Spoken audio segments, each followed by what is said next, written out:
आज हम आपको पढ़ाएंगे तंतु से वस्त्र तक। ठीक है, सबसे पहले हम जानेंगे कि रेशा क्या होता है। ये क्या है बताना, ये क्या है? ये धागा। धागा है ना। इसको हम रेशा भी कह सकते हैं कि नहीं कह सकते? कह सकते हैं? नहीं कह सकते, इसको हम धागा ही कहेंगे। रेशा भी हम बताएंगे क्या होता है। ठीक है, ये हमारा क्या है? धागा। अच्छा ये बताओ क्या है? रुई। रुई है। अब बताओ ये क्या है? ये क्या है? रेशा। ये रेशा है। ठीक है, ये हमारा रेशा है और रेशा को मिला के क्या बनता है? धागा। देखो हमने स्टेप इसलिए रखा है, रेशा, उसके बाद धागा, धागा, उसके बाद धागे से कपड़ा, कपड़ा और कपड़े से वस्त्र। समझ में आई बात? तो ये हमारा रेशा नहीं है, ये धागा है। ये हमारा रेशा है। ठीक है, ये हमारा क्या है? रेशा। अब रेशे कई प्रकार के होंगे। कुछ रेशे हमें पौधों से मिलेंगे, कुछ रेशे हमें जानवर से मिलेंगे। Yes ma'am. और कुछ मनुष्य बनाता है, मैन मेड होते हैं। ठीक है, तो पहला हमारा क्या है? पादप रेशा, यानी कि वो रेशे जो हमें, पादप मतलब पौधा, जो पौधे से प्राप्त है। तुम लोगों ने वो देखा है? रुई का पौधा देखा है? रुई। Yes ma'am. देखा है? तो उसमें ऐसी तो लगती है कॉटन, ऐसे मतलब ऐसे लगी होती है। बीज भी आता है। अच्छा, अगर तुम ये देखो पूरे खेत में अगर खाली कपास की खेती हो तो दूर से अगर देखो तो ऐसा लगेगा ना कि कोई बर्फ चारों तरफ Yes, ma'am. बिछी हुई हो ना, ऐसे तो लगता है, बड़ा सुंदर लगता है देखने में।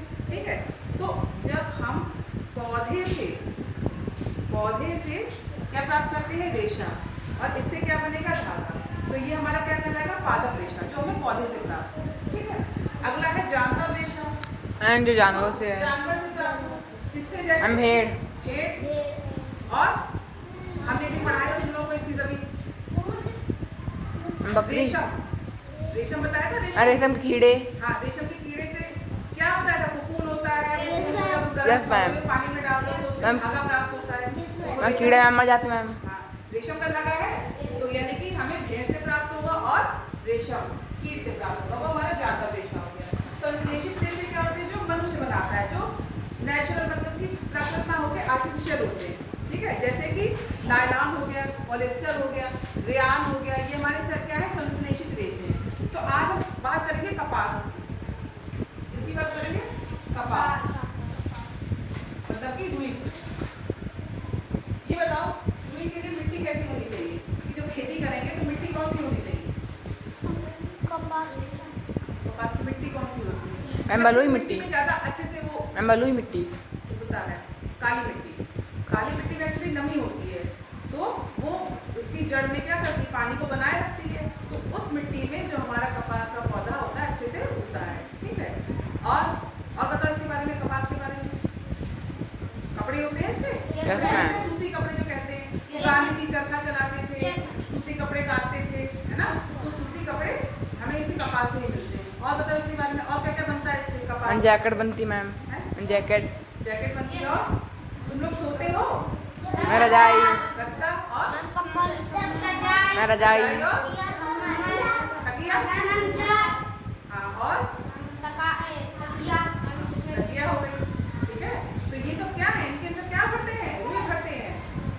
ठीक है, इन्हें क्या भरते हैं? रुई भरते हैं। और जो सूती कपड़े होते हैं, यस मैम। साथ ही साथ इससे हमें कागज भी प्राप्त होता है। इससे हमें क्या प्राप्त होता है? कागज।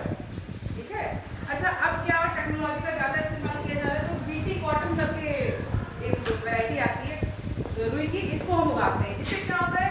बीटी कॉटन में जो आसपास इसमें से टॉक्सिन निकलता है, मतलब कुछ ऐसे केमिकल निकलते हैं जो कीट वगैरह होते हैं, कीट उनको खत्म कर देते हैं। तो हमारी जो फसल होती है बहुत अच्छी होती है, मतलब हमारी कॉटन की बहुत अच्छी आती है और काफी मात्रा में हमें कॉटन प्राप्त होता है। ऐसे दीमक लगे था मैम, दीमक। हाँ, उसके लिए फर्टिलाइजर का Yes, ma'am. पेस्टिसाइड्स का इस्तेमाल करते हैं उसको मारने के लिए। और बीटी कॉटन की वैरायटी क्या होती है? इसमें खुद में टॉक्सिक निकलता है, तो जितने भी कीड़े मकोड़े होते हैं आसपास उनको ये खत्म कर देता है। ठीक है, समझ में आया सबको?